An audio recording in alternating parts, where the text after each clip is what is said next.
Good morning.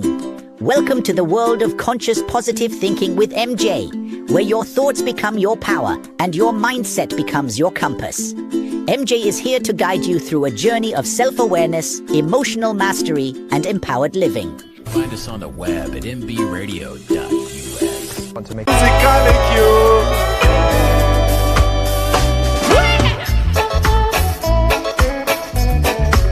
reach out and touch your music and sound. No matter you young or old, God let the good time roll. But until you say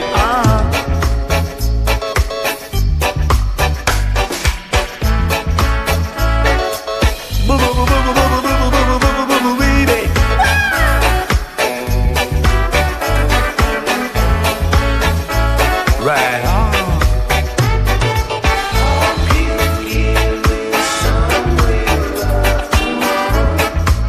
Can't wait any longer.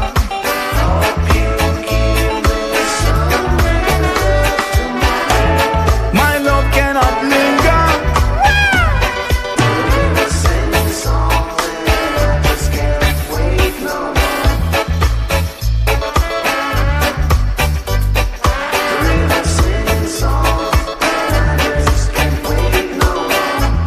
Hear the river whisper keenly. See no matter if you're happy, see no matter if you're blue. My love it a shine on for you. My heart it a bubble up for you. My love it a shining for you. It a shining for you. Hey you, hey you. It a shining for you. Say when love could have never grow old. Love worth more diamond and pearl. Till it is a work on the top of the world. Hey! Well, happy to everybody. We have gone through 3 months without seeing each other. I'm here. Don't listen to what they say. I didn't go anywhere. I'm right here, right where I belong at this very moment. So, how the heck is everybody? It has been a wild adventure. It has come at a perfect time because the fire horse came in, and my goal, as you know, if we were listening to number 67, we were in North Carolina. My goal was to take you on my journey. I had this bucket list journey, and I was hoping and praying, not hoping, we already know that, but I was like, this is going to be phenomenal, and I'm going to take you all on the journey with me, and everywhere we go, you'll be able to feel how beautiful Mother Earth is, or how just resoundingly lucky that we are to be where we are today. And that didn't pan out so, buddy. What ended up happening is on that show, bada bing, it just completely cut off. And I was like right in the middle of my show, and I was like, what the heck happened? So during one of the time offs, my beautiful friend Steve and my husband Ozzy, they saw that I was cold. I was in there. I'm like, it is so cold. I can't believe how cold it is. And so the next thing I know, we all go into the camper, and I'm on this thing, and I'm like, I need another blanket. I am so cold. And so they brought me not a blanket. They brought me 2 extra little heaters because we didn't really have a whole thing plugged up. So they're outside trying to hook everything up, where they hook it into the spa, and it completely blew up. Like the spa electricity went out, it just went, and then that was it. It was lights out. And then I couldn't get it back going, because everywhere that we chose to camp, and we did this months ahead of time, researching and, kind of doing our thing, every camp was covered in either trees or Spanish moss. And my Starlink that I paid so that we could be mobile and we could be remote and we could do this beautiful thing, it wouldn't work through all the trees. So then I was like, okay, well, maybe they have Wi-Fi here. So I'd run down, to the office, and they have this Wi-Fi, and my TV would do this. And I go, that is so not enough for a download or an upload for a podcast show. So I find divinely, this is what I always talk about. And if you've ever listened to my show, man's egos and judgments, man is the one who says things, man's interpretation. And this was at an apex too. This was at an apex where I couldn't stand. There was no more for me to be able to stand listening to people, looking at social medias. And I started like pulling back, and I started pulling back, and I started pulling back even more. And I was to a point where I was so happy to be going on this journey. But the only thing I didn't break up in this journey is my responsibility and liability in order for me to learn something called face yourself, or Homsakusen, which means when you get angry or when you get upset, face what's within you. These have always been my words, and I will never, ever, ever be anything else besides an honest and truthful person, whether it be to me or to any of my friends, families, or any client. I cannot be anything else than what I am. And I don't like anger or resentments. So as this apex started building, and no matter how many times you tried to assist, and I did, I reached out to everybody, and I would ask them, where did you get this information? Why are we thinking like this? How come we can't think in a positive interpretation? Why is it that the feuding has to get worse? Why is there so many made up AI things because of people's egotisms? And it got worse.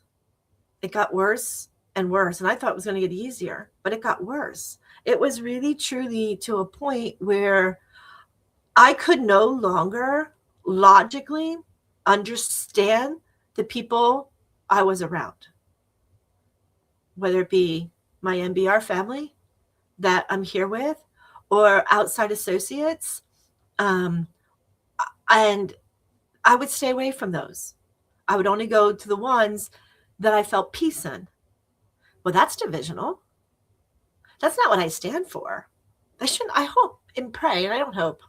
Let's get back into our word usage. I pray you're not that divisional person either. I pray you're not posting negatives, because that's just your anger. I pray we're not talking negatives, because that's just your anger. And you're going, but MJ, they affect me. They affect me too, which is why I had to pull out. So I think nothing is a coincidence in life.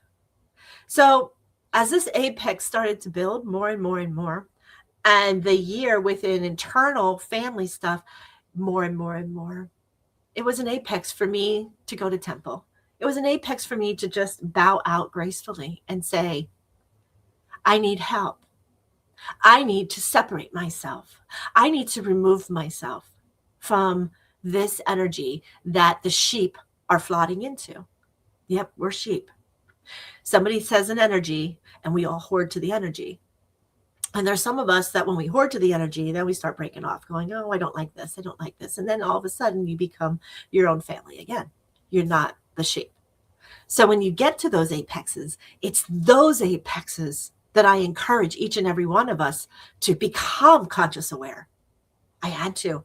I felt my dieback. I felt some of my beautiful gifts of God like being tarnished.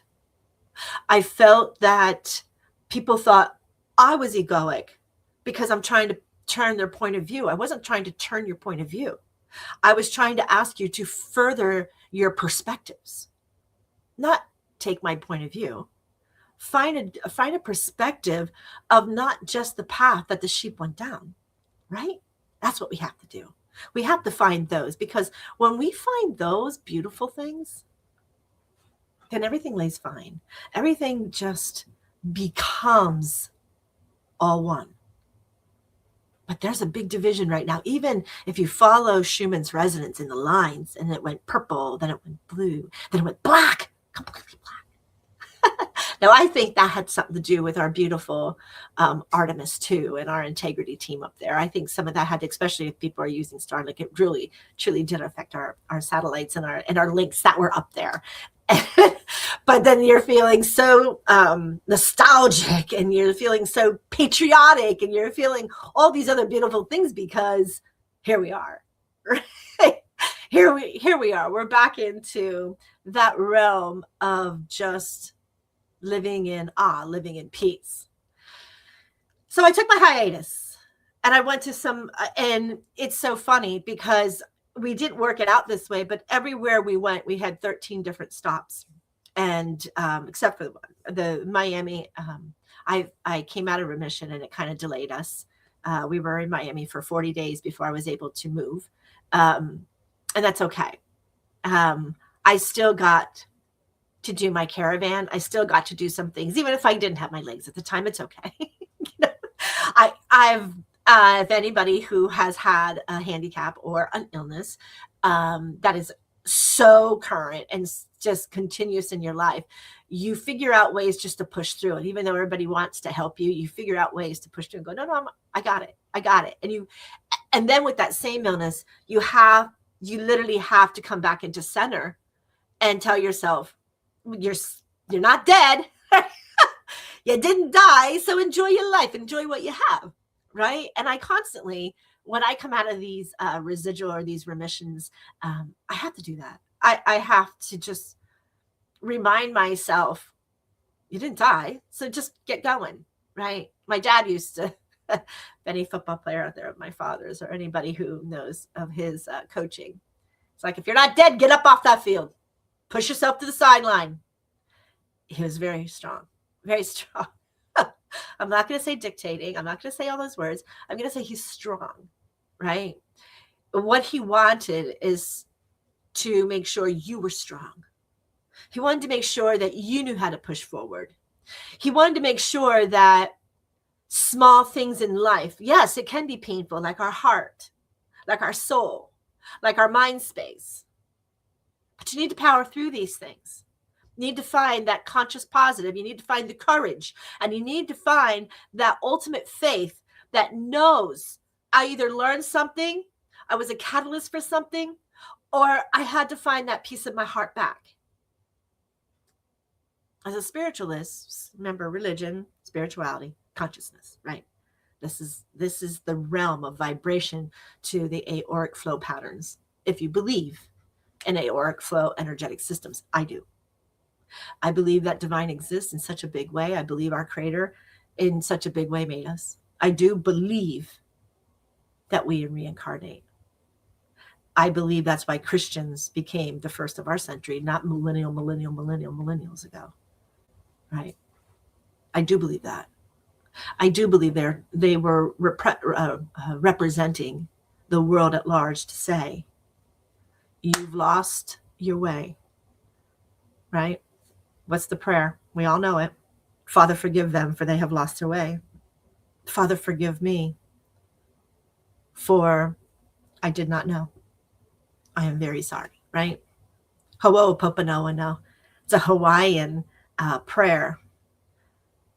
Father, please forgive me. I'm sorry. I love you. And I thank you. Ho'oponopono no.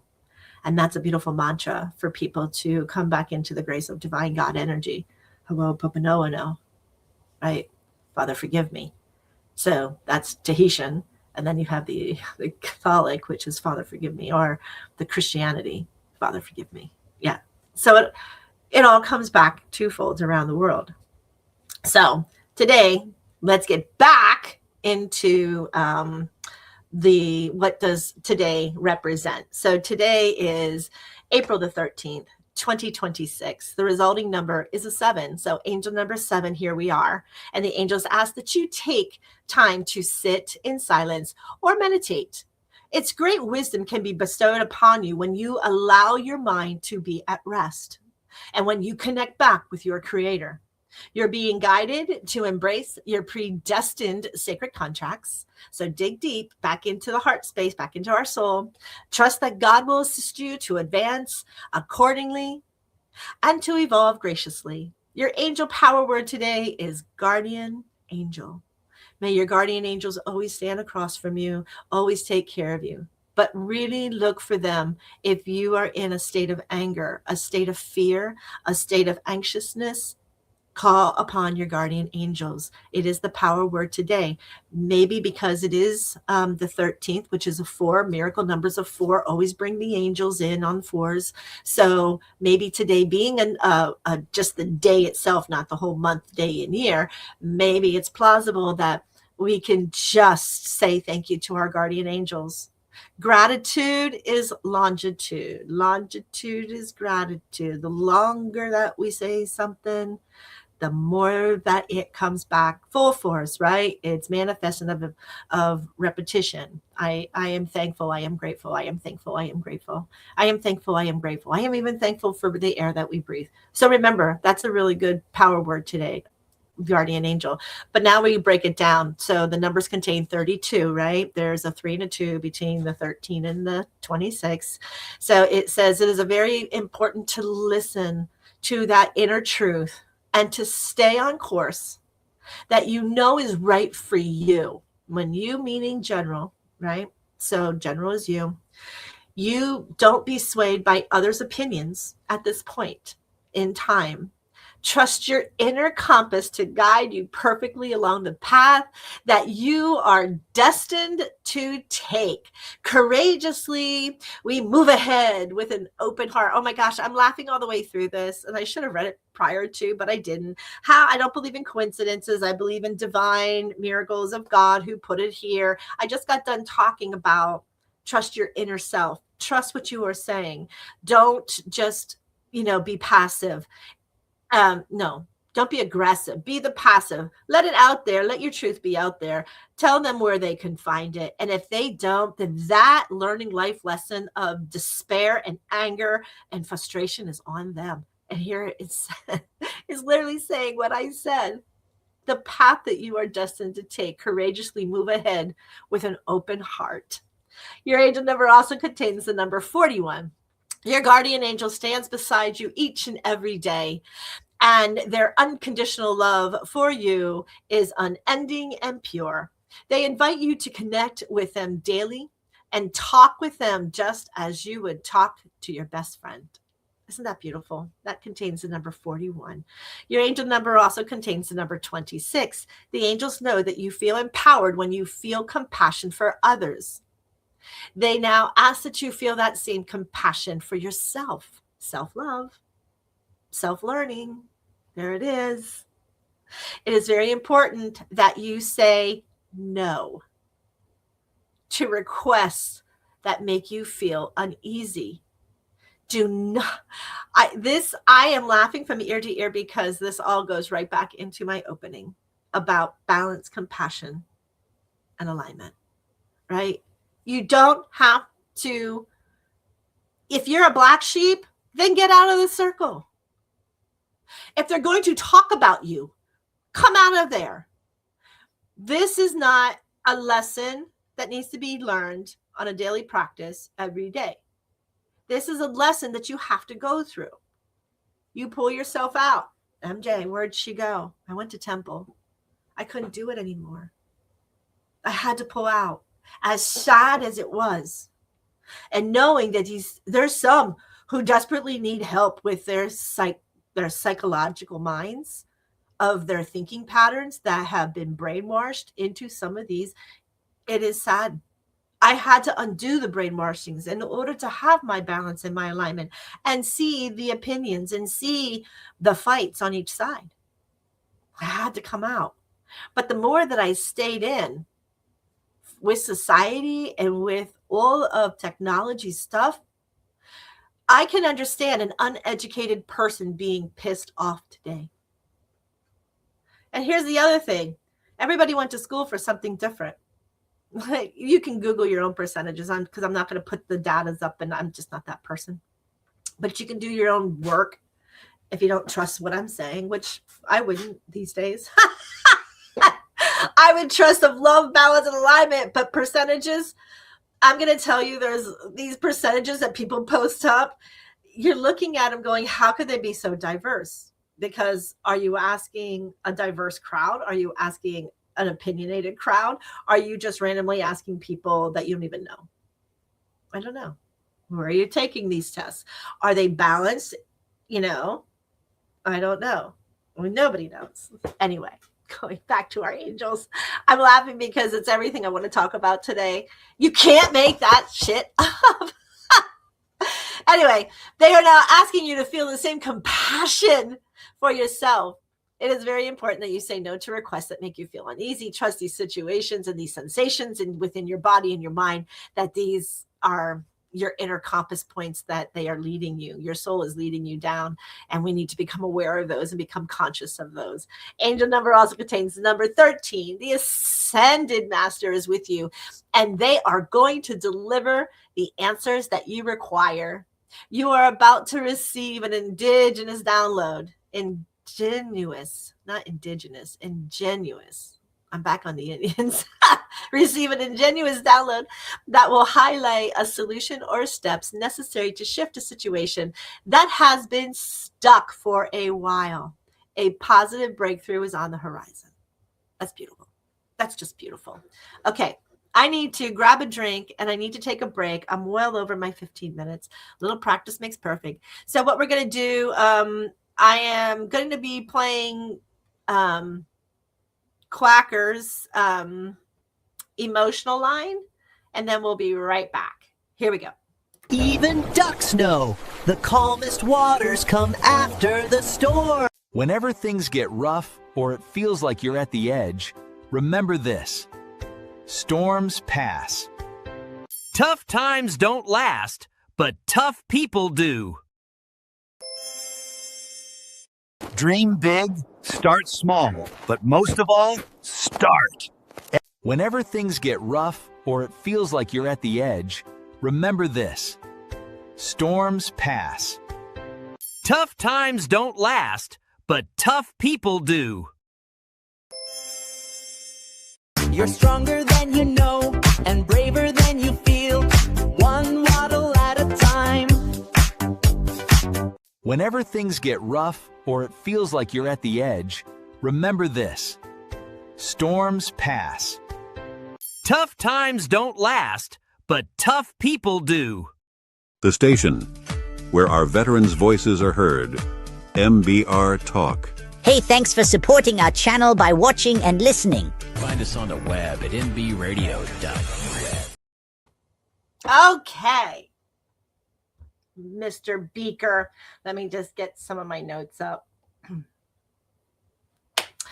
So, took this journey. The trees were in the way, and I couldn't find anything in January. Everywhere I went, I was trying to get, and then I had somebody say, oh, you can go to the library or the church. And I told them, they said, well, you can't be, audibly loud. You can only listen. And so then I was like, you know what? I had to honor the break. I had to honor the movement that I was in. And that movement was solidarity. That movement was to go into temple. That movement was to go back into what I loved, which was my learnings. And most of it was either Hindu or Buddhism, which is the Buddhist, Buddhista knowledge of being okay. And trying to understand that wisdom of guru. My teacher in Buddhism was Tentani. And when I was able to get into Miami, then that was a world of difference to be able to speak and to formulate. So my job was then to journal or to write. And so I wanted to share with everybody. So on TikTok and on Facebook, I redid like a little video with what I wrote, how I felt, and the passion of Earth and the passion of those who lived here before me, and to the compassion that I have today for these individuals. And it just so happened everywhere we went, there was a connection of God, Civil War, Indians, spiritual vortexes, and the most beautiful photos that you could imagine in those areas. Now, Ozzy is still processing 3 months worth of pictures plus a wedding, so he gets them out as he can. To to have that journey with him was so delightful. It was so promising. It was exactly what the doctor ordered, because it just felt like I was handicapped most of 2025 and I was ready just to spread my wings and fly. If anybody comes in and out of wheelchairs and walkers and canes, you know the mental that you're in. If anybody lives in them on a daily basis, you understand that mental component. It takes twice the energy to do something. No matter how much you want to push through, no matter how much you want to, just understand that, you just need to push through. You need to just get this done. So if you were watching, you would have seen some things that I wrote. I'm going to pull one up so that maybe it was like one of those things going, wow, I never thought of that in that way. But when you are crippled, or you are injured, or you are ADA, or you are any of these things that now promote a diversion or a flow, then we have to look at this a different way. So I did, and I tried to explain without trying to get into too deep of health. Illness can feed like four walls closing in, like the world keeps moving and you don't. Depression isn't weakness. It's the way of living in a body that feels like a cage. For those tormented in silence, unseen, and misunderstood, your pain is very real. Your trauma is very real. Even when others don't understand that stillness, the isolation, the exhaustion, you're not broken. You're not. Your body is healing. Your mental capacity is healing if you would allow it to remain silent. Find the healing that speaks to you in small breaths, in tiny victories, in moments of light through a window. If you could just crack open a window and allow that sun or that air or that light, and close your eyes and think what that light is ultimately energizing your body to do. You find that healing that just speaks to you, like I said, in these small little breaths that you can take. You are more than the season that you are in. And even these motionless, to sit there, you are still worthy of all divine faith and love. You need to remember to love yourself, no matter what ailment it is. You really need to learn the metaphysical causations to go with the physical causation. Because when you do this, then both of these will help you relax and understand you're not missing something. They purposely put you here. Why? Right? I'm the why girl. Just ask all my teachers and masters. Well, here's the why girl. Why? Why did you pull me out? Why did you not allow me to fulfill some of the things that I have?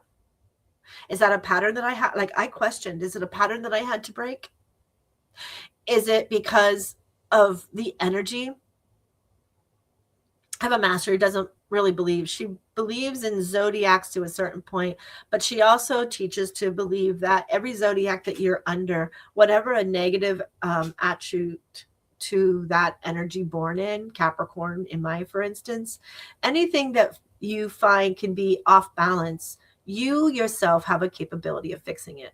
Just like you have the capability of fixing your morals and your old belief systems that you were brought up in. So if you're in your 30s, 40s, or 50s, and you were like, I was taught, okay, but you were taught 30, 40, 50 years ago, when that in the Homo sapien era where people were talking about certain things. Look at our parents, right? if you are up there, look at your generations.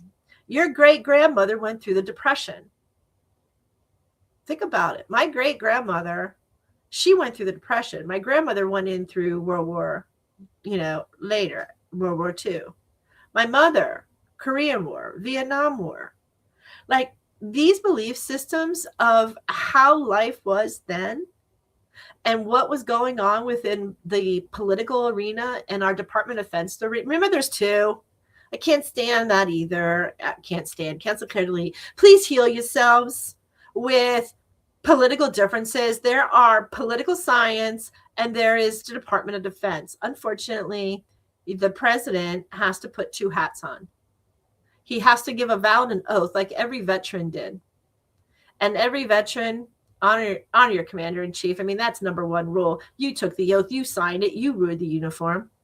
The other thing I had to get over with the military is I don't know how many people I've had to hear, they kicked me out. I didn't know finances. Well, you didn't go in the military to learn finances.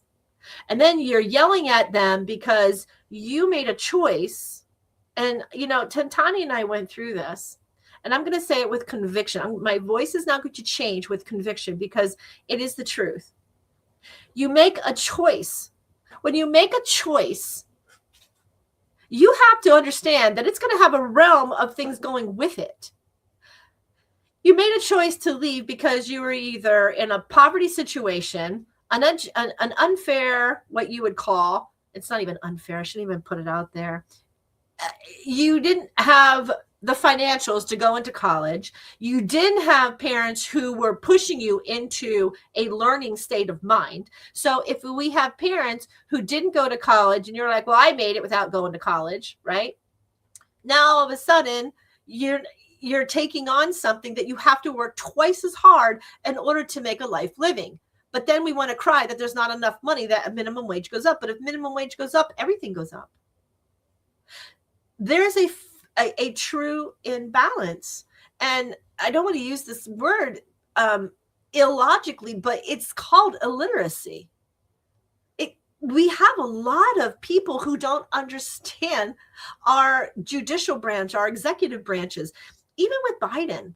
And then there's people who abused it, right? You have both sides. You have people who abuse, you have people, and then you have people who you have nothing to do with anything, but yet you think you have the right to know. Why? Why do you think that? Why have people become entitled? You can't live like that in other worlds. Look at Macron even came over and I was told, take it down. Here you go.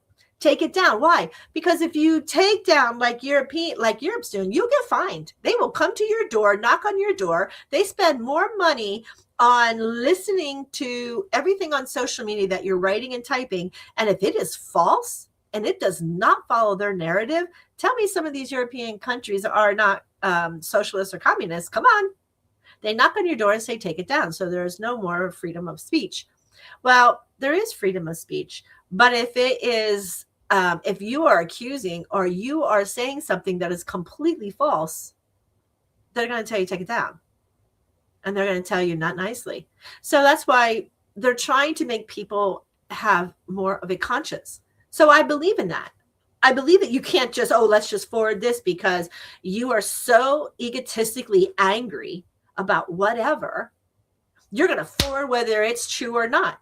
You're not going to look it up. I can't tell you how many of my people on these libraries don't look them up, and I tell them all the time. No, I get backlash.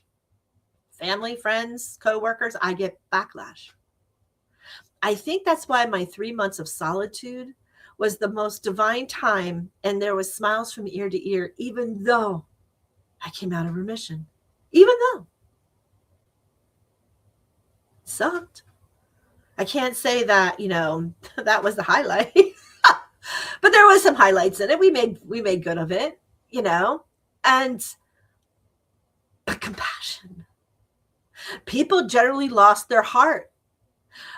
It started to amaze me that the more people I see and the more energetics that I see, people are walking around with black on their heart. They're walking with black on the right side of their head. They're walking around with black, taking out their feet to move forward. Wow, wow, wow.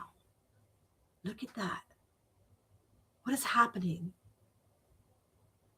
You know, I always tell people, watch what you say and how many times you say it.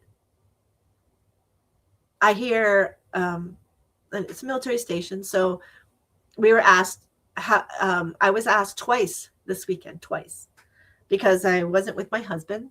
I was with my mom and my sister and some other friends. And so I was asked about it, about the draft. As a military person, I said, I believe in that. I believe that these people have to sign up for draft. I understand it was an old pattern. I understand that's what happened before. But obviously, nobody wanted to do anything in the 47 years to take care of something because they didn't want to put blood in their hands. At some point, people come here as catalysts. And we have to understand this. We have to. Each and every one of us who we get in a conversation could plausibly be a catalyst for somebody else's anger, depression, whatever. Right? Their moods. Why? Because they're not ready to face the truth. If it makes them angry, they're not ready to face the truth. My truth of it is, people are not educated. That's my truth. And they're not educated in a way to be able to speak their opinion about anything on a political science or DOJ or DOD, sorry. They're not. Because these people who are angry, and these people who want to fight ICE and fight DHS and fight TSA and fight the military, and there should be no fighting. There should. Okay. But you'd be the first person if your house got broken into to call the police. Or if you're in a car accident, it's somebody else's fault. You're the first person. It's his fault. This is where we're at. Pointing blame, pointing fingers. Not accessible to corruption of society. You know it was happening and you did nothing. And now trying to fix 47 years worth of issues.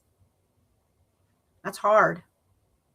That's like souls coming here and saying it's my last time on earth, knowing that as a spiritualist, and then stacking the whole world of events in one lifetime. And it just seems like that person, no matter what happens, some shit's always happening. That's me. Right here. That's me. That's me. That's me. That's me. There's always some shit. And then I have to laugh. And now I need to honor. Every time something, I have to smile. Somebody goes, oh, I know you're pissed. I'm like, I'm really not. No, I know you're pissed. You're covering it. No, I'm not. I'm convicted in my stance. I have a conviction. I know not to cross this line. But getting back to people in the military, they crossed the line. Why? Money. They ran away. They're not fixing the problem. And then they come back and the problem still exists. They didn't learn compassion. So what is compassion? So now you kind of know where I was at, why it took so long. Thank you for the time, the 38 minutes to discuss in and outs of my mental, my acuity, my own life, right? My own personal journeys. And I'm not a hypocrite. So if I say on the show, step out, you're in chaos, remain calm and step away, process it and come back. There's no time. There's no time. There's no time on it, especially if it's a death, especially if it is anything that has to do with your heart. You take your time. Because the heart eventually is going to lead to a highest positive conscious vibration you could possibly have. So when we suppress it and we were like, it's too emotional. It's not too emotional. You didn't die. Stop that. Find courage. Ask somebody to help you blast frequencies of courage and honor, respect, conscious morally. Have some of this within, really, because you're really looking like a jerk that's unhealed, that sooner or later more people will become into consciousness and you're going to be left behind. You don't want that either. But that's going to happen. People in the military, they run away to the military, and then they want to get angry at the military for not providing them, or the people who end up in war and get hurt or have a disability. You can still live without being miserable. It was your choice. It was my choice. If I said this once this weekend, it was my choice. I said it last weekend with the death and the rebirth of Christ. It was my choice to be a warrior. My choice. My soul. Where it came from, I don't know. Neither one of my parents. But I told everybody, even when I got injured, not everybody gets injured. They don't. In fact, a lot of people make a career in their life and they retire. They retire comfortably on their pensions. However, the reason is, stop using Uncle Sam as your scapegoat in anger. Stop it. Figure out you. Step out. Process. What did you do? What's your part? What's your part in this? Have you figured that out? Probably not, because we don't have the compassion. This is where we have compassion. Compassion is like one of the most powerful freaking human and spiritual capacities that we carry. I didn't think I did enough of it, which that's my word of the year. I said it back in January before May Day went. Compassion is my word. We need compassion. We have to, let's just walk through it and figure out how we ground in compassion and our meaningful way through our heart. And then our mind and our soul will all align. But if it's not in our heart, we're not going to have compassion. Compassion is like the ability for all of us to feel that someone recognizes their suffering and their experience, and then it just responds like in this genuine, beautiful care, understanding, and desire in order to help or hold that space for others. It's such a rich question when you ask, what does compassion really mean? It's such, that question in itself, it touches, it's a compassion, it's a language that just touches our psychology, our physiology, and even in spirituality. And it's just packed. It is a packed word. And I think a lot of people really need to learn this word compassion, because it is truly the ability to feel. It's that feel with someone. It's that recognizing that they are within their suffering or within their experience. And now we have the response with this as with genuine care, genuine understanding, and just in total, it's a desire to help and hold that space for somebody. It's powerful. The word compassion in itself, man, if we all had compassion, it's a deeper, richer kindness. And then that kindness then is the action. So you have to have, you have to have a verb, and then the verb of that action is to be it, right? So it's deeper in kindness, and then that kindness is to that action, and then there's compassion, and then the compassion is that embodied awareness. It's that feeling and that responsiveness of understanding where they are at that moment with your heart, your mind, your soul, everything inside. But they all have to connect, because if they don't, you don't have compassion. You have something else: ego, judgment, right? Anger, resentment, depression. But compassion will lead you out of that. That's the word I was missing. That's my word. Why we have to have compassion, right?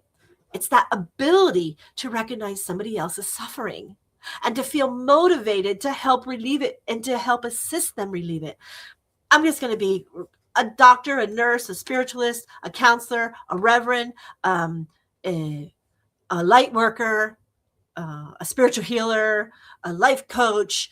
Any of these have to embody some level of compassion. They have to. I said have to.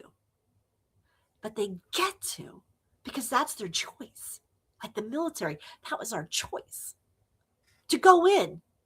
Did I know that I could die in the military? Yes.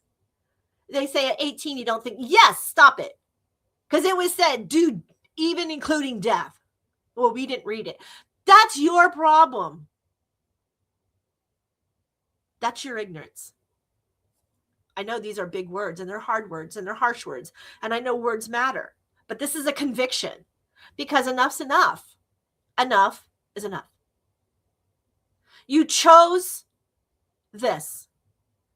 Whether you had to learn the event, look at yourself. Stop. When you get angry and you're writing stuff, especially F-bombing all over the place. No, President Trump did. I don't like that either. Point a finger. Because he did it, I can do it. Come on.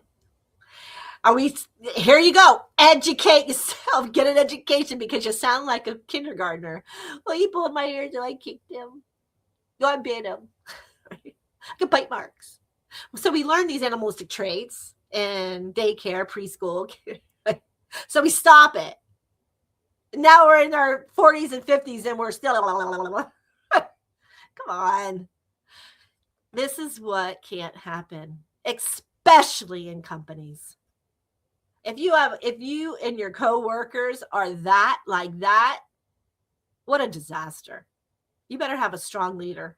You better have somebody who can find that compassion and find that line and find it well.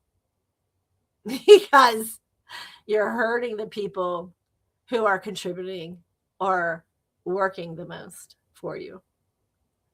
Find a balance. Find the agitator, right? Figure it out. Where can I help you? How can I help you? That's compassion. It is compassion. Recognizing somebody else's suffering and feel that motivated to help it, to relieve whatever it is. And it goes beyond empathy. Like people are, oh, it's empathy. No, it goes beyond empathy. It goes so much further than empathy, because feeling what other feels also adds an action or a desire to act like that. So it goes way beyond empathy, compassion. So the empathy is great. If you feel the empathy, you're already feeling the pain firsthand. Now, because it's not your pain, how do we transfer that? And so as a light worker or a spiritualist or a reverend or a psychologist who has empathy but wants the compassion side to up it, now we have to listen without interruption or judging. That's hard. That one right there, so hard. Because the minute somebody says something that doesn't correlate with you, balance with you, or you just know it to be a lie, you're like, stop right there. That's Interpretational Healing Center.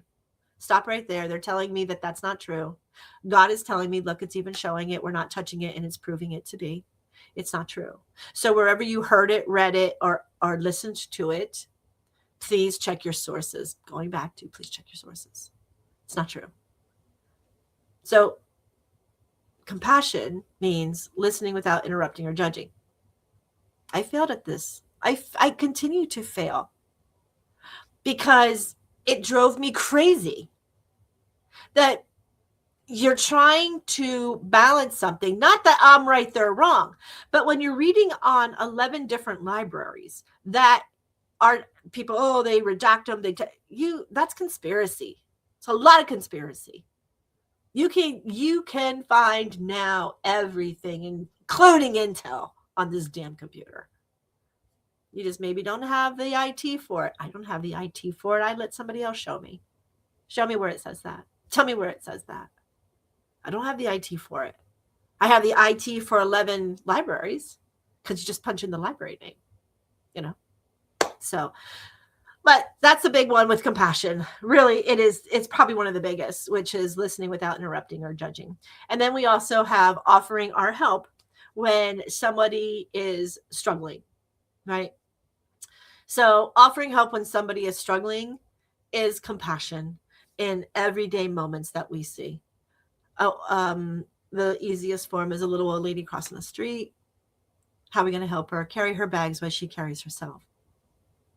Or maybe pick her up and take her across and then go back and pick up the bags and anything like that. Or an old man, doesn't matter. Or maybe an animal's trying to cross a busy highway. Do you get out and help the animal?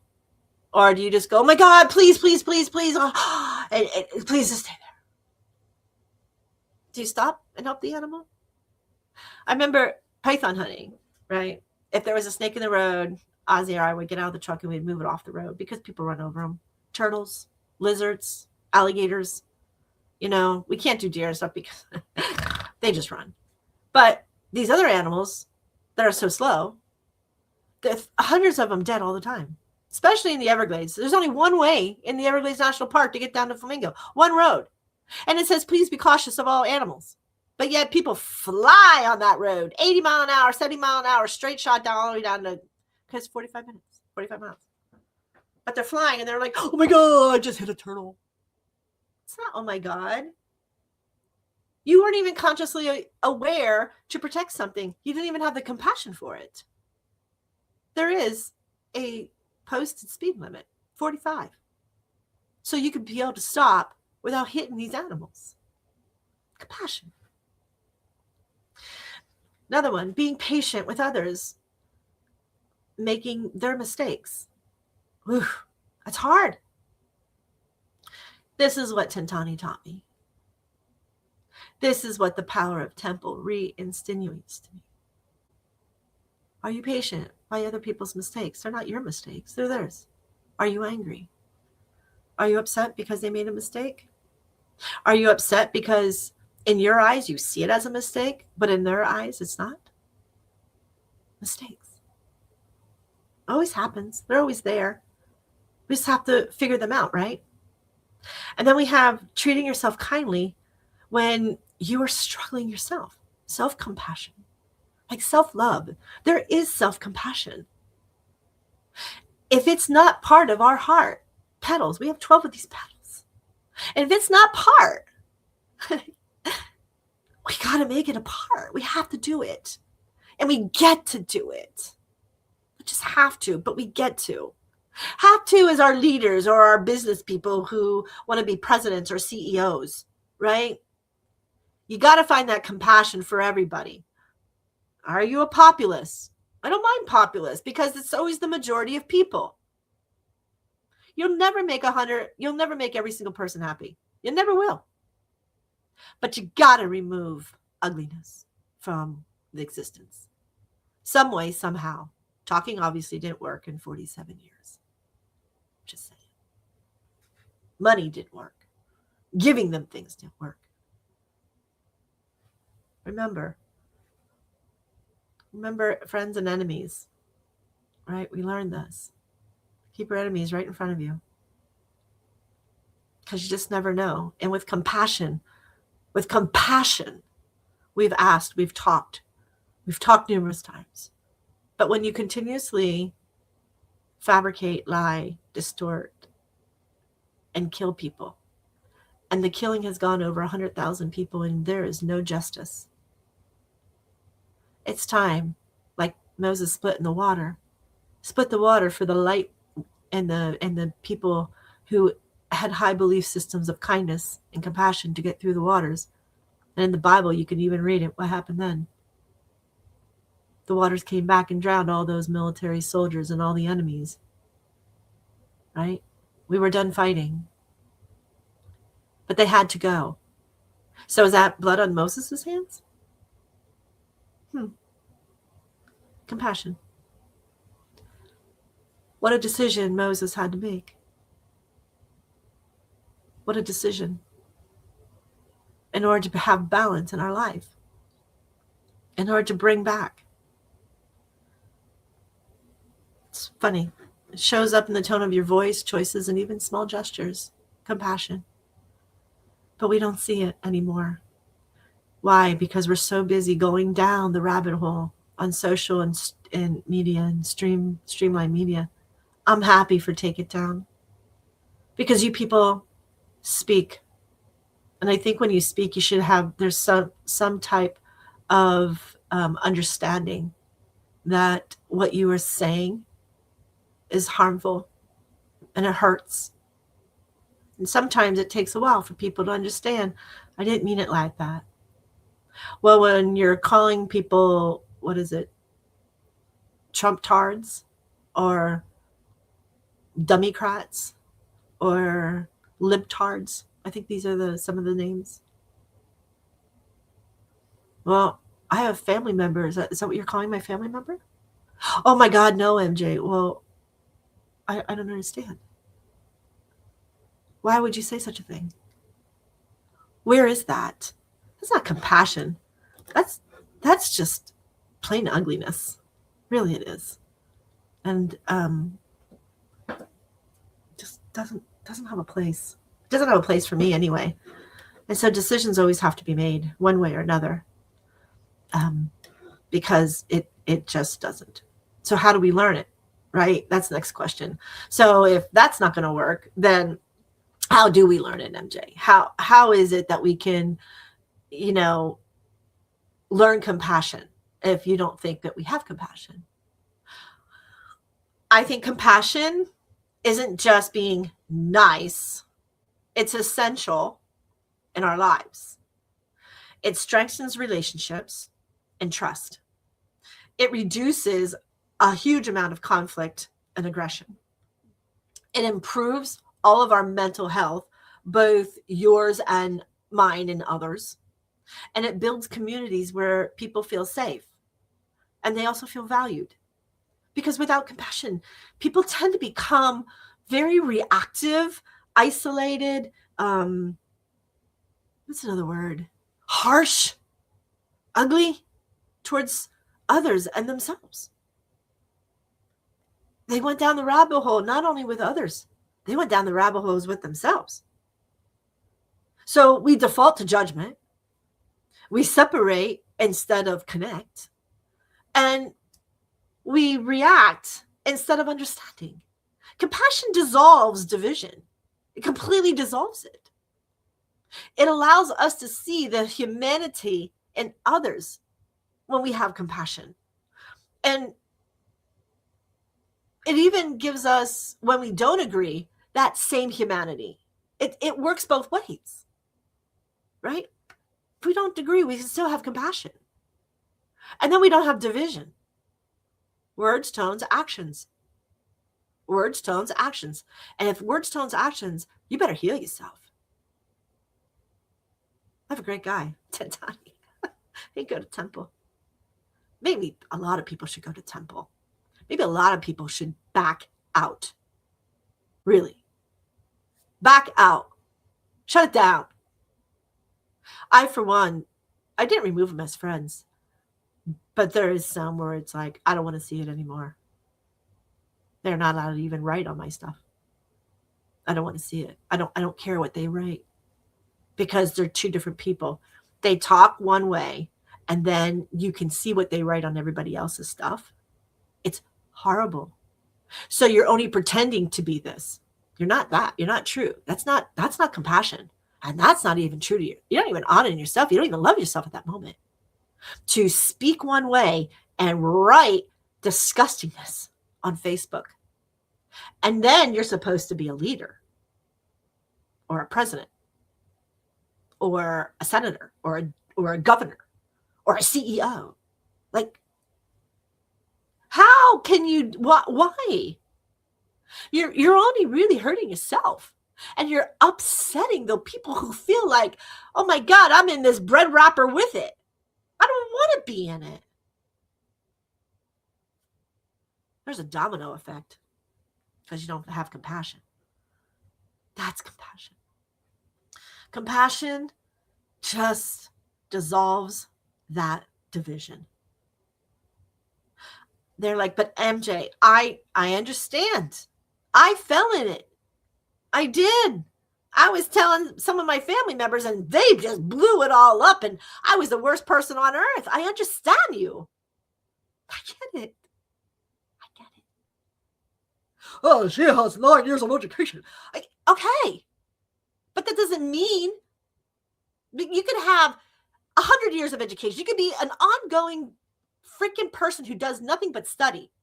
But if you don't have social behavior skill or you don't have emotional space in that big old brain of yours or common sense, you could have, what's my dad? All the education ain't shit without a brain. I mean, that's my dad. All that education isn't shit without a brain. He's right. If you don't have common sense to use it, or you don't have compassion, or you don't have love, self-love, it starts within ourselves. Heal that inner child trauma. Stop talking about it. There's more an awareness when things don't need to be concealed or pushed down or, suffocated down below in our guts. Who cares? I don't care how I grew up. This is how I am today. So stop talking about it. I see all these, this person was abused and blah, blah, blah as a child, and look at them today. Great. That's a success story. Everybody can do it. Everybody can do it. Except for the angels who didn't make it. That people didn't see they were being abused. People say, maybe in the next lifetime. No, there's never going to be a next lifetime for me. Because I'm going to make sure that when I leave, I have that compassion. I don't know how I have to do it. If I have to change who I am again to have it, then I have to change who I am again to have it. And I got to figure out why it's blocking me. Compassion is so important. Maybe I wouldn't make the justification as saying, see, that's not compassion. I caught myself. This is what you need to do. Right? I can tell you things that they say, and then I mock what they say. That's not compassion, MJ. So I'm still learning. See? 2 months later, and I'm still learning. I'm still learning my compassion, right? And there's the smile to train the ego, right? Remember those? I know it's been a while, right? We smile, right? And it's not a sarcastic smile. It's, I am going to laugh and smile because you're wrong, ego. You can't say stuff like that. It's okay to talk to yourself. You can join the rest of us talking to ourselves. I need to take another little break here. So we're going to play some more Quackers little things here. And then we'll be right back.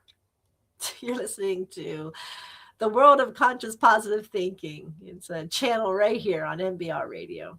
And thanks for welcoming back. Give me 1 second. Hey, before you go, make sure you check it out. Our limited edition... Not that one. How about we just keep paddling? Small steps still get you to big places. Keep paddling.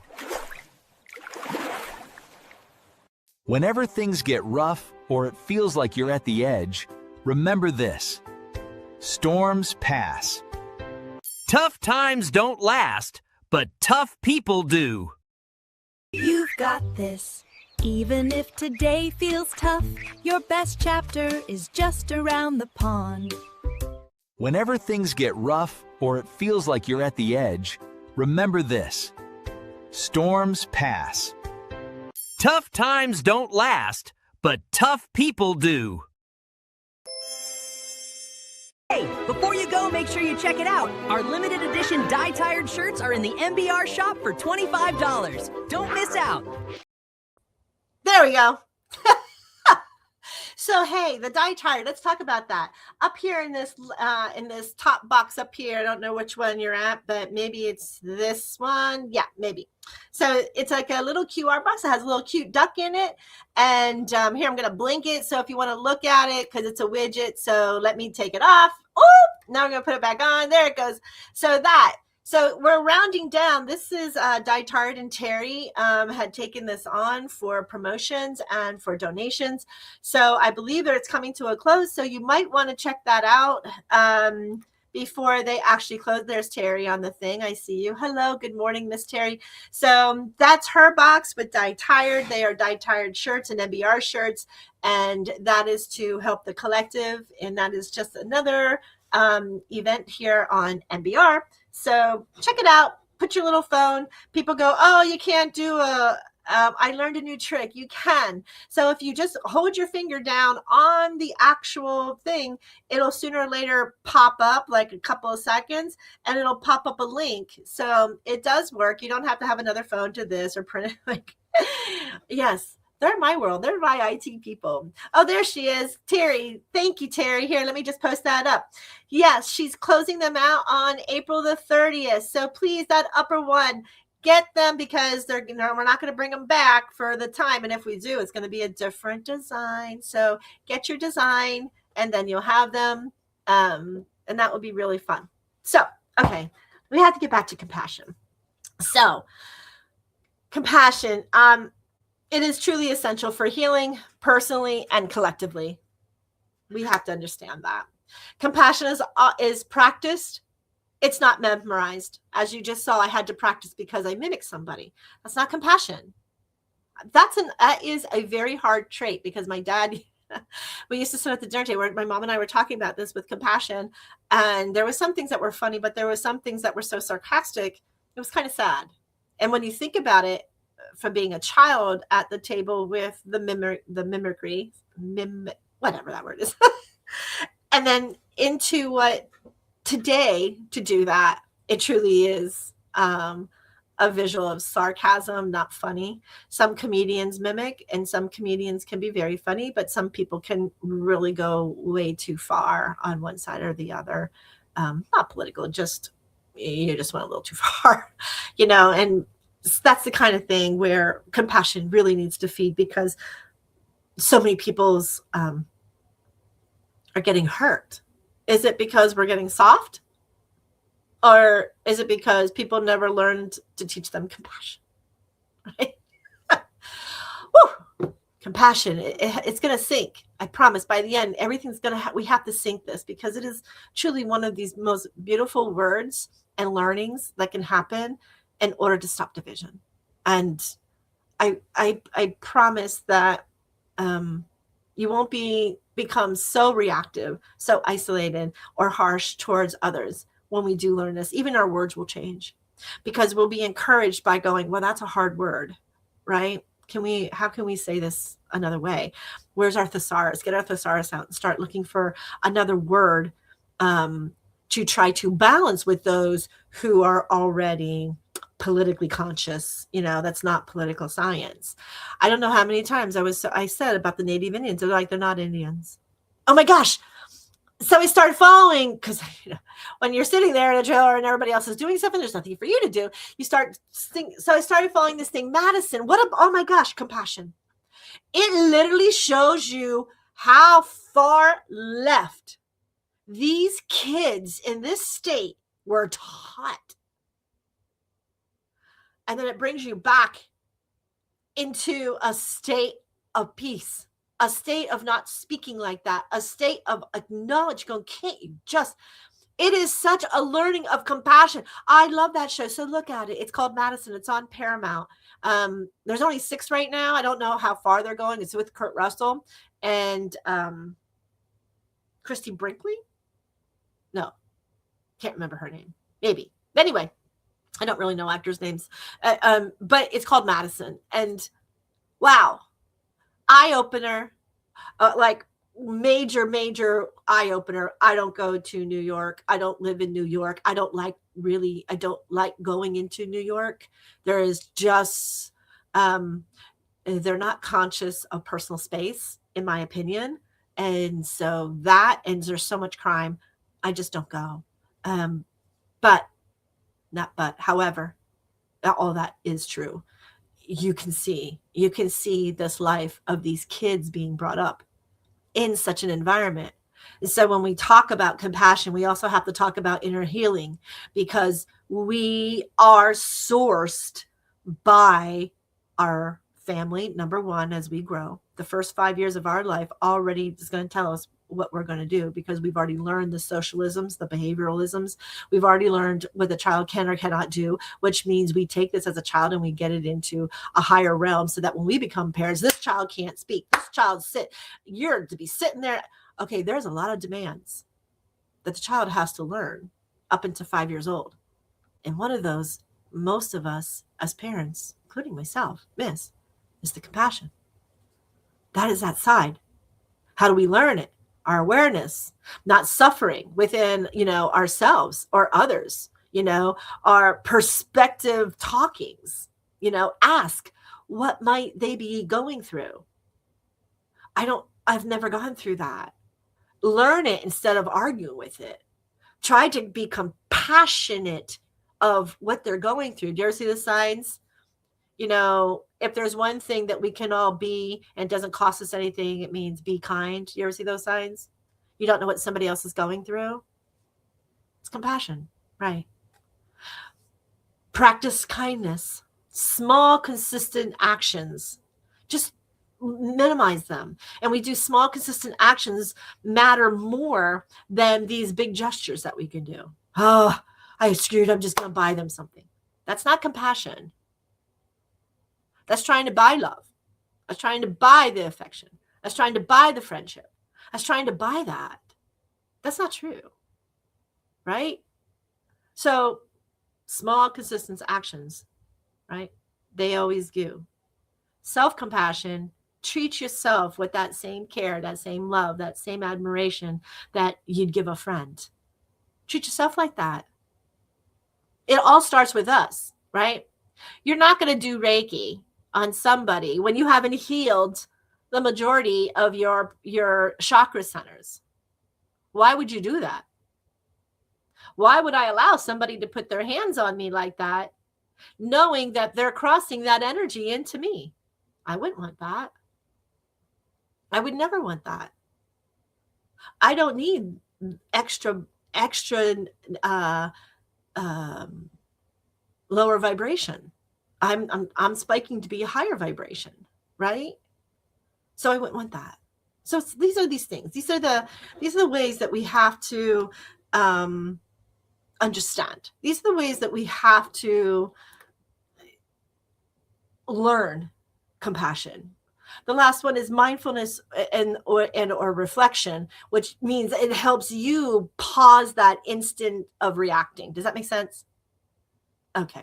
So your self-awareness, noticing your own reactions, empathy building is asking, what might they be feeling? Empathy building, life experiencing, your own path then now becomes a doorway to understanding others.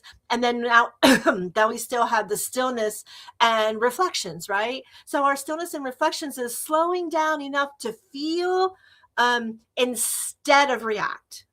We want to feel it, but we don't necessarily want to react to it. So these are all how we learn into developing into a compassion. You learn compassion basically by first offering it to yourself. We talked about this. Do you love yourself enough to have that compassion?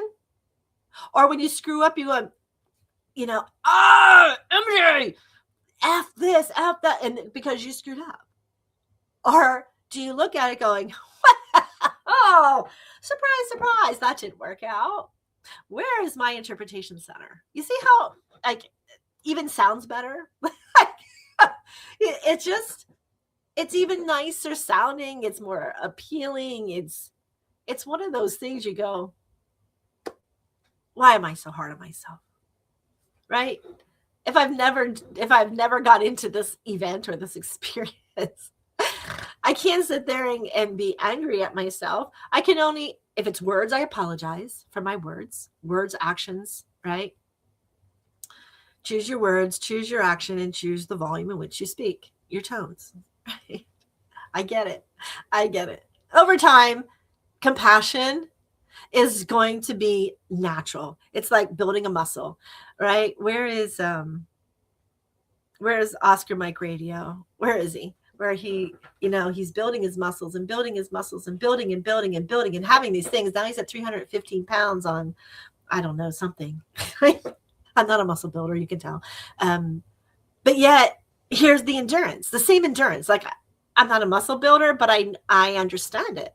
So to say, over time it's going to be more natural, it's just like building a muscle. To walk, me walking, I lose a lot of muscle strength. I lose a lot of that strength sitting in a chair, sitting in a wheelchair. I lose a lot of it. So having to regain and build a muscle, not like a muscle builder, but just that way, right? I have to, it's going to take time. I get that. So now to learn it, I have to catch myself. It's like catching myself saying, but don't just that word has to go, because it cancels the beautiful things that I said in a however situation or a yet, right? You don't have to do it. You get to do it. You get to learn compassion in order to not to have division around you. Speak your truth and say, we all have our ways. We all have our own journeys to do. As long as we have compassion and as long as we have understanding of their journey to our journey, why they are having to learn this in their life. And if you've already learned it, these people have to learn it themselves. You can't fix everybody, light workers out there, light healers, no matter how compassionate you want to get down deep and dirty. They can choose to say no, and they do. It's been happening. But if a voice out there says, can we just learn compassion? Let's understand compassion. How does excelling in compassion, help everyday life, and not only everyday life, but help our soul? So in everyday life, when we start to excel, relationships deepen and they stabilize. Conflicts soften and resolves faster because you're not willing to argue. You're not willing. You can let them fire, and when you don't respond, I don't know what you want me to say. I'm your wall right now. Go ahead. And that's how I react. I don't have to have a judgment on their statement. I don't have to come to a conclusion on their statement. I don't even have to appreciate their statement. But I can have the compassion to be the wall for their statements. I don't take it personally. Their aggravation has nothing to do with me. So there's the smile. There's the ego, right? There's that smile. Okay, but that makes you feel angry. So why are you following it? That makes you feel angry. So what would you like to do about it? Find those compasses. This is what we're talking about. So this is why conflict softens and resolves faster, because I'm unwilling to participate. Right? Now, if it's something I have to heal, I'm going to be vocal. I'm going to speak my truth. And if they have another interpretation of my truth, I'm willing to hear it, because that's compassion. That's willingness to balance. I had a moment this weekend, and it was by one of my oldest, dearest friends alive this weekend. We were in a casual conversation. And so when I was talking about ceremonial circles, the question, or she made it it wasn't even a question. She goes, well, did you ask to install that? That's another story. But the awareness I had, I looked at her, and at first it was like, what the hell are you talking about? That was my ego, who was like, block it. I'm here to save you. Don't be suffering. And I'm like, oh my God, go away, ego. I'm like, wait. And I had to pause. And then God made me pause. The awareness of the compassion, the awareness of the resolution, the awareness. I was like, oh my goodness. It was always an assumption, right? Like some of the things of the award, it's only an assumption. Because there were so many deaths. That's an assumption. Is there a way to do it without the death? Or so many. Not into the hundreds of thousands. Maybe just in the teens. Maybe. Possible. Yeah. So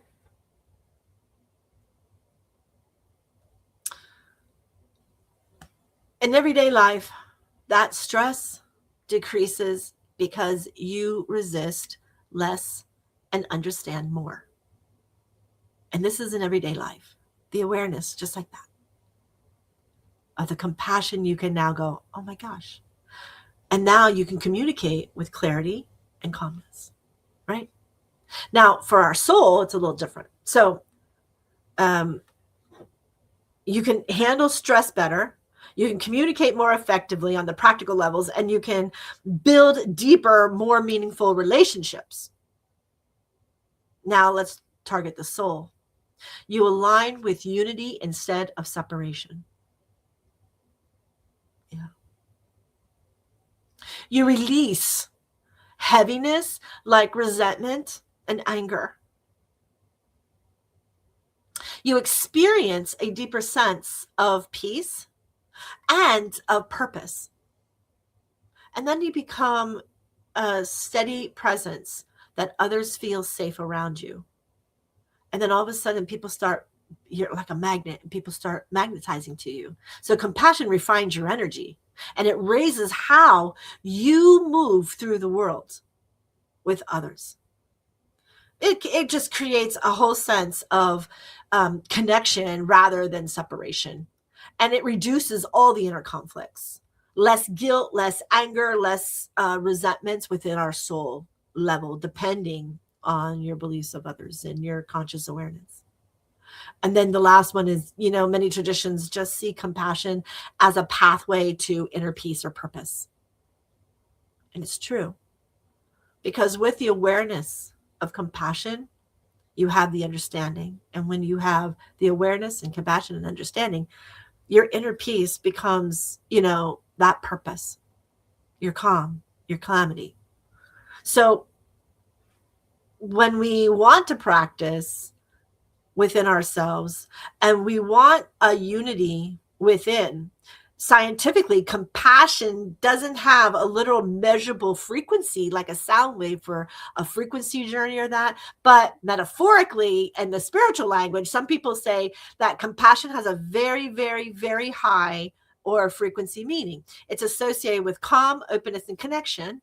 And then it also contrasts with our lower emotion in states like fear, anger, hatred, those types of emotions. So it's the contrast of all of those. So, excuse me. When our heart is centered in our frequency, our heart center, then it's oftenly that heart field, our love, our connection, our unity. So think of those frequencies. These are all in the 600s, right?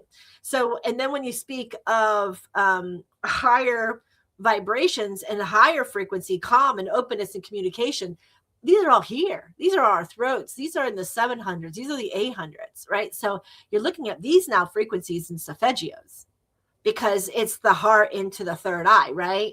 It's how we speak, how we communicate, how we connect, and then how we love makes our compassion. So it's these beautiful chakras that we are interested in fixing. Ironically, though, these can't get fixed and aligned until we fix our lowers, our breadbaskets. This is where we suppress things. This is where we bury things that we don't want to talk about. It's too emotional. It's not too emotional. You didn't die. Get that mind frame. Twist your patterns of thinking, right? Because this is where frequencies lie within that vibration. So vibrations are similar to unconditional love are similar to that unconditional love and forgiveness vibration. That's high. It's high because some teachers placing that frequency at the 528. Why? Because that's unconditional love. That frequency 528 is unconditional love. And now we have to move from there because it's not really heart. People think 528 is our heart, but it's really not. Our heart's in our 630s. So it's that climbing, it's that bridge from our breadbasket into our heart is where we're accelerating with Shakti energy, right? In Hinduism, it's that feminine Shakti energy that has to get into the heart area. And when we get into our heart space and then we can explore it, then we have the awareness of our consciousness. We have our awareness of compassion and our understanding. And we have all these other awarenesses that we can find that unconditional love and forgiveness in the petals of the heart. So within these emotional like scalings, just below understanding love, that unconditional love, but but just below that or above neutrality and acceptance, that's that division right there. So if you find people who want to argue, they're still stuck without heart. They really are. And most of the time they don't even have faith because they want to stay in this argument. They're not willing to budge. Imagine if our levels right now inside of the United States are so divisional and so segregated and so angry at fellow friends and family and Americans. You really think that they can even figure out that compassion frequency? They're not going to. This is why we're teaching this. It's for the people who can't stand it anymore.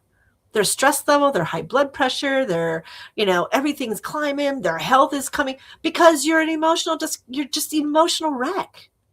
You're letting something that for years, for 250 years, it was never such a conflict in the United States.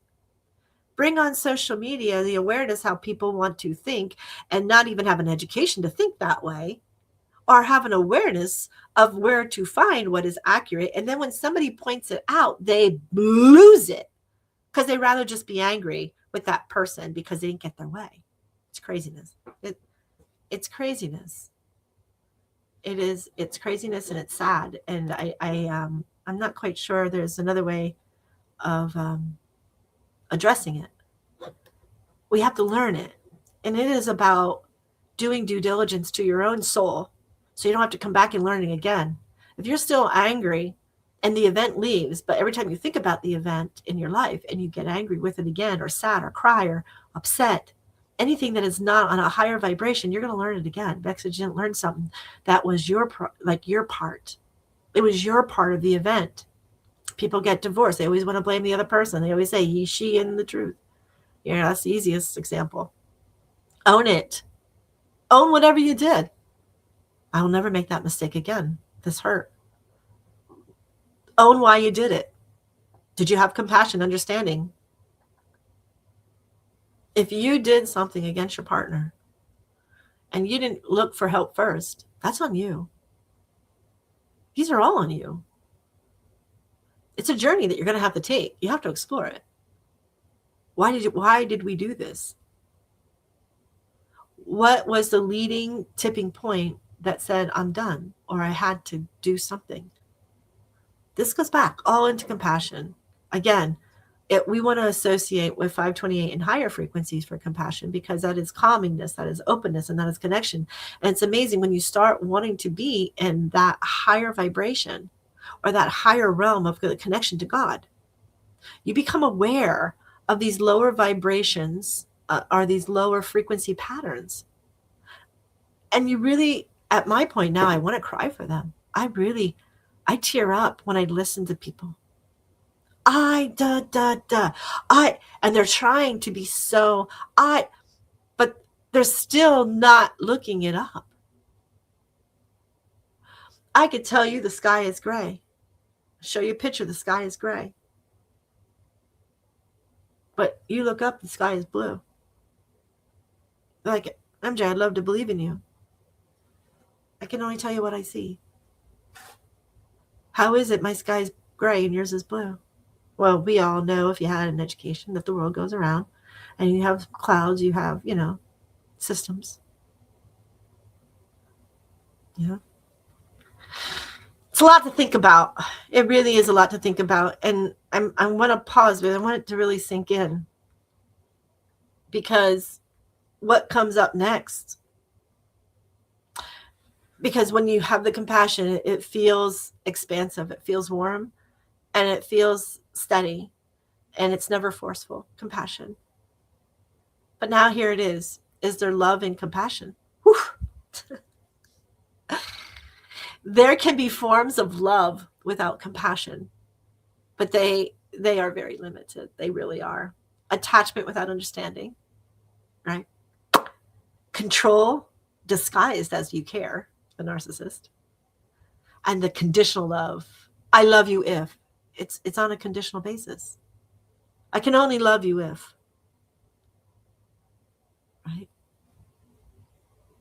True, mature love includes compassion from the get-go. Maybe if we all had more compassion or a higher percentage of compassion, our divorces might have decreased in its percentages. Our love for children and humanity, with all these horrific humanity of crimes and killings, maybe it could come down. Everything is plausible. But unless somebody teaches it, it's not going to happen. You can teach the Bible. You can teach English language, history, science, math, right? Like you could teach all that. But if that child being born until it was 5 years old doesn't understand compassion, it's going to be harder as an adult to learn it, or a teenager. It is going to be harder because it has to start from the time you were born. In the short answer, real mature love includes compassion. You can have attachment, attraction, or desire without compassion, but those aren't the fullest forms of love. They're not. Those are false identities of love. Oh my God, he's so good looking. I don't know where I was. I was with somebody and they're like, wow, look at that guy. I hope he waits on our table. So you kind of look at sometimes and you go, okay, where are they in their life? Because for me, being comfortable where I am, I wouldn't look at him that way. But when they're there, so that's the compassion side. That's the awareness of where somebody else is, to be kind. You're not on their journey, right? And that's fun. And so you see, so you laugh. And so you coming back going, I can understand why, right? Yeah. Compassion is what makes love. It really is. A patient instead of controlling, right? That's love. That's compassion. Kind instead of self-centered. And then supportive instead of being conditional. So there can be forms of love without compassion, but they're not limited. Remember that. Because again, attachments are, you can have attachment without understanding. Control disguised as it. So without compassion, love lacks depth. It just does. With compassion, love becomes patient. Love becomes forgiving. And love becomes sustaining. So without compassion, love can become possessive, indifferent, and even harmful. That's the sad part. It will destroy, including death, without compassion. So aligning, understanding, and compassion. But compassion is my word of the year for everybody. Take 3 months like I did. Turn off the TV. See how long you get without following the news, or shut down your news feeds. Post an enjoyment. Post what you feel on earth. Post what you see in the sky. Post from the heart, but not of people. Post of the heart of what you see in the water. Post in the heart of what you see in the forest. Post of your heart what you see in the grass. Because there is just beautiful energy that is waiting for the world to come back into compassion. From the smallest to the largest, the division is not compassion. Your epitome to yell, to bonker, and to be the conscious right person is not that. It will never be. It can't be. Compassion is not a weakness. It's a strength. And it's a strength with awareness. It does not mean that you accept harm. It means that you respond with clarity instead of conscious reaction. It is one of the highest ways that we live in both human and in soul. the highest ways. And it does form strength and awareness. And it requires you to stay open in a world that often encourages closing it off. Often. Look at the headlines. Look at the sourcing material. These AI chat, I am going to encourage it again. We had this discussion this morning. These things, even though you ask a question, they are programmed by somebody. If that somebody is a far right or a far left or a far, independent, and they're not balanced, you're going to get an unbalanced answer. Be careful when you're using these. Seriously, look at their sources, saying, where did you get this information? And if it is any source that has gone through, and look it up, Supreme Court libraries, congressional libraries, you can look it up, did it come out of this, that we already know that this news station has been sued for defamation of character how many times, or false reporting, or politically reporting, any of them, right? Fox has been sued. CNN has been sued. MSNBC has been sued. Go to something that is not going to have a lawsuit case because somebody is taking it out of perspective. There are those. There are some that they're just twisting the narrative. I didn't really like Bill Maher, but I'm really beginning to like Bill Maher. Somebody goes, have you ever watched him? No. But what did I do? I'm going to tell you a secret before I give you the rest of my closing here. One of the things I did is I decided to play every single, when something happened here, when I got home here, I would listen to every single news station I could to try to catch up of what I missed out on and where I am. And I'm watching how one thing, and I had to go on my phone, go to the library and go, what is going on? So because it was so bipolar. It's amazing. It's amazing how a news headline can be so drastically different. And I just find it funny. That's all I can say is I find it funny. Compassion, it's not a weakness. It's just a form of strength and awareness in a different vibration. It requires us to stay open in a world that is closing off and encouraging the closing off of anybody trying to listen to a different perspective. The more that you practice compassion and the more that you can shape your compassion within you, the more it shapes how you see other people, yourself, and life as a whole. Numerous times, I have the awareness to not go, not do, because I don't want the confusion. I don't want the resentments. I don't want the opposites. And I always say, God finds a way. One of my masters always says, nope, my team is pulling me out. And I used to think, is that part of ego?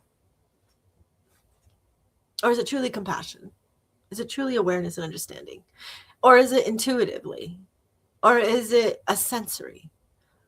My team, and it said so much that you kind of, now I look at as, if divine doesn't want me to do something, he's going to put a lot of hiccups in it. They're going to put a lot of hiccups in that road. And I always say 3's the charm. Back up, turn around, let's see what we have to do here. Do we have to continue? Is the mountain going to get stronger before it doesn't? What's our end goal? Where's the understanding here? Where's the strength in our awareness?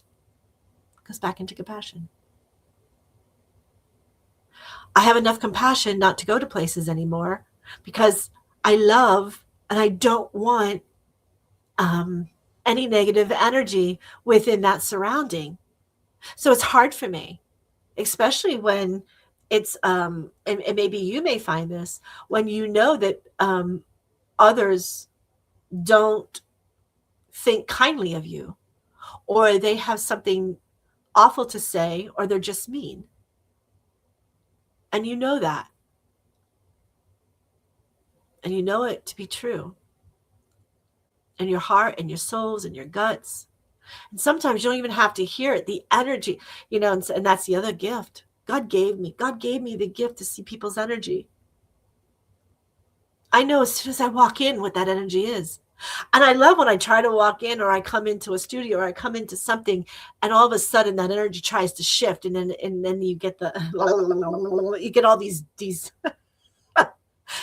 I see my compassion now is just to laugh, because I'm like, don't change who you are because I walk into a room. I didn't. Of course you did. And of course now, and then it feels like the Big Bang Theory, where Penny tells Leonard, oh, you're going to believe all your best friends. You're going to believe your eyes. You're going to believe your ears. And you're going to believe your sights, but you're not going to believe me. Your fiance. Come on, you have to laugh. You have to laugh at this because it's funny. It's, you come to Sense and Sensibility, or you come into Common Sense, and you're like, true. That's very true. So, awareness. It's okay to step away. It is okay. But you need to finish what you start. Always, you need to finish what you start. And hence, number 68, here I am, with compassion, with understanding, with grace, with humility, with honor. Here I am. I'm finishing what I started. Yeah, I had to step away. But here I am. How did I get there? I'm going to give you some prayers. So daily compassion practicing is how I've been doing this. And every morning, you can just, when you open up your eyes, don't get up. Just lay there quietly. Close your eyes again. Smile. Put your hand on your heart. And just say inwardly, may I be guided by compassion today. May I see the gentle eyes. May I act with kindness and truth. So easy, right? And feel it. Feel it coming through your soul. Feel it coming right in. And compassion is not something that you force. It's something you allow to flow through you, right? So may I be guided by compassion today. May I see the gently in the eyes, and may I act with kindness and truth. Right? So these are all different ways that you can practice. When you feel it, right? It is something that you just allow to flow through you, but I want you to feel it. And then during the day, right, after lunch, or you're in the bathroom, or you're taking a smoke break, or whatever, right? Just sometime in the middle of the day, pause a minute, just give yourself that moment, or when you meet somebody, right? Whether it be family, whether it be a stranger, or even someone who's very difficult. Pause. Breathe. Tap. Pause for a breath. Silent your mind and offer. May you be free from suffering, and may you be at peace. May you be free from suffering, and may you be at peace. Middle of the day, or one of these attributes happen. It's really easy. It's easy. You don't have to say my words. You can say your own words, whatever you're comfortable with. But you're not fixing them. You're just honoring their humanity and their event. That's what you're doing. Okay? And then, of course, we go into our own self-compassionate moments, right? Where we need our self-compassion, when we feel overwhelmed, when we make our space instead of having our judgments, we place that awareness and that breath or that joy into say, I am held in grace. I meet myself with compassion. I hold myself there. Remember that. Remember who I am. I say it with conviction to myself, to my inner self, to my ego. I am held in grace. I am held in grace. I am in love. I am held in grace. And I will meet myself with all kind of compassion for this moment. Right? This softens the inner voice, and it then lets it become gentler. I tend to be very authoritative and militant in my words and my convictions. It is more of a conviction of truth than it's a conviction of trying to yell at somebody. I am learning that about myself, right? When we did all those personal matrices, and we did learning of who we are, and we learned of our zodiacs, and we learned of our birth charts, and we see this energy, and we learn these moments that when we do it, we're like, oh, there's one of them, cancel, clear, delete this. Let's go back and let's do it again, right? It's a practice. Everything in life. I had to quit nicotine. I was smoking 2 packs a day of cigarettes in the military, and then I came out. For 21 years, I would smoke. 2007, I did it. I was like, enough's enough. This is too expensive. I have other things to do than to be smoking. I have children. I have this. I have that. I made it to be enough. It had to be enough. Enough was enough. But until that point, then we still have, it's the alcoholics the same way, right? Finding out what we're trying to alleviate, what we're trying to de-stress or decompress in our life, that we want it buried, and we're just going to smoke it out, or we're going to drink it out, right? One of those two. Yeah. So it's the software, it's the inner voice. And then obviously I do active living and compassion. And that active living and that compassion is I listen to somebody. And of course, me who wants to just say, oh my God, just cut the bullshit and let's just go to the top. I mean, that's just me. I tend to be like this, right? Just because I want this finished, I don't want to linger. I want it finished. I want to say what I want to say. You can say what you want to say. And then we're done with this. It's over. But when you truly don't say something, but you say, I said it, and you know for a fact, you know, at one point, it was one of my family members, they were like, but you didn't say that. I go, I did. They said they didn't. They said they never heard it. Because I didn't say the words, I am sorry. I said all these other words, hipping and hopping and all the way around and blah, blah, blah, for my martyr little self not to have the function of, but I never said it. I am sorry. Right? And then when you ask, sorry for what? Which one?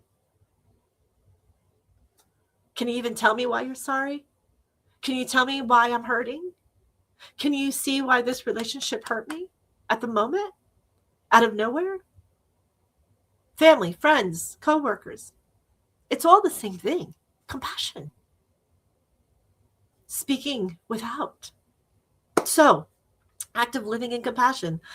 Each day, I choose a small act. I choose to listen fully to somebody. I choose to offer help without being asked. And I choose to speak gently where harshness would be easy to open up at the moment. I do it quietly. I do it without needing recognition.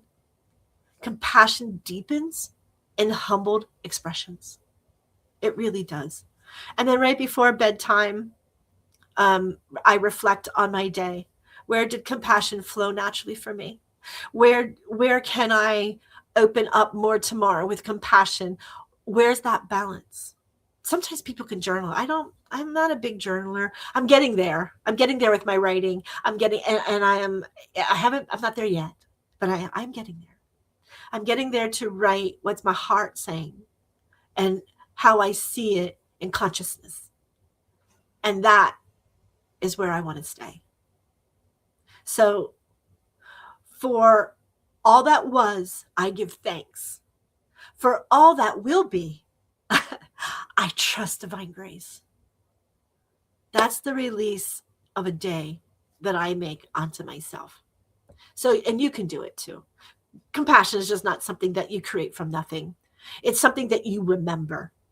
It is a recognizing that every being carries a story. Every heart speaks in peace, and every soul is connecting. In many spiritual paths or any denominational religional paths, the compassion is seen as an expression of divine or the God or the Lord within you. Remember that. When you live in compassion's presence, as it continues, your reactions become responses. Your mind becomes quieter, and your present just becomes healing to others. Compassion begins within you. It feels less like an effort, and it feels more like a natural state of being when it's accomplished. It will just flow. Some people have it, and some people had practiced it at an early age with their parents and their social circles, and some have not. And so that is where I want to be. So in closing, this will be the end. Unless anybody has any questions that you want to give, I am so here. Good morning, Jose. How are you, sweetheart? I believe that in this world that's quick to judge, criticize, and tear down, compassion is what builds, heals, and that's exactly, yes, that's exactly. Oh, I love Jose. Yes, my friend. Yes, it is. If you're still on, Jose, I'm going to read you this.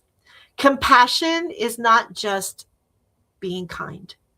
It is feeling, understanding, and choosing to respond with care. It is the pause before reaction. It is listening without judgment. And it is seeing the human in someone, even when their actions are hard to understand. Compassion is learned through life, through your own pain, your own healing, and your own willingness to grow beyond reaction into awareness. When we live in compassion, we soften conflict, we deepen connection, we release in heaviness, and we create peace within and around us. Compassion carries a high, heart-centered frequency, steady, warm, and expansive. It aligns us with our truth. It aligns us with our unity and love within its purest form. There can be forms of love without compassion, attachment, control, conditioned. Yes, true love, the kind that sustains and heals, always includes compassion. Compassion is strength. Compassion is awareness. And compassion is how the soul remembers who we truly are. Okay. And there we have it. Balance, compassion, and the rebirth of our newness. We rebirth it by proclaiming what we have found within ourselves. The higher of consciousness that we vibrate is the more peace, and the more we can balance and align with others, because we're not taking on their judgments. We're not taking on their anger. We are compassionately looking at them going through a life lesson. No matter if you are Native, Indian, right? Native American, African, doesn't matter your denomination, your religion. It doesn't. If you exist in a soul human form, you have it to be compassionate. And if we all work together and we all remind each other in a very beautiful, positive, conscious way, then we can all live in unity, like my friend Jose says, right? My Mr. Motivation. All right, I gotta go. I'm happy to be back, and I'm ecstatic for each and every one of you to continue. And please sign up, write to me, ask me questions, come on the show. Do you want to have a session? Maybe it's going to help somebody. You never know. Just climb aboard. So here we go. We got to go. Bye. And I'll see you next Monday. I promise I will be here. I promise. Can't make that promise, can I? Because nobody knows what's going to happen tomorrow. By God's will, I will be here next week Monday at 9:00 Eastern Time. Mwah. See you later. Life is like a duck. Tough times don't last, but tough people do. Here at Military Broadcast Radio, we're teaming up with our friends at Die Tired, the veteran-friendly music band spreading strength, resilience, and mental health awareness one shirt at a time. And check this out. Their brand new shirts feature broadcast beaker right on the breast pocket. A reminder that you can weather the storm, and you're never alone. Shirts are only $25, and proceeds support giving veterans a voice. MBR's mission to teach veterans how to podcast and videocast. Because when our vets are talking, they're not overthinking. They're not second-guessing. Together, we stop the 22 stigma. Grab your shirt today at mbradio.us and hit the shop. Or go directly to toramerch.printavo.com/merch/dietiredband. That's toramerch.printavo.com/merch/die-tired-band. Suit up. Stand strong. Remember, we're unduckable together. You're built tougher than the storm. Ladies and gentlemen, thank you for tuning in to Military Broadcast Radio. As we wrap up today's show, we want to remind you that the podcast of today's episode will be available right after we go off the air.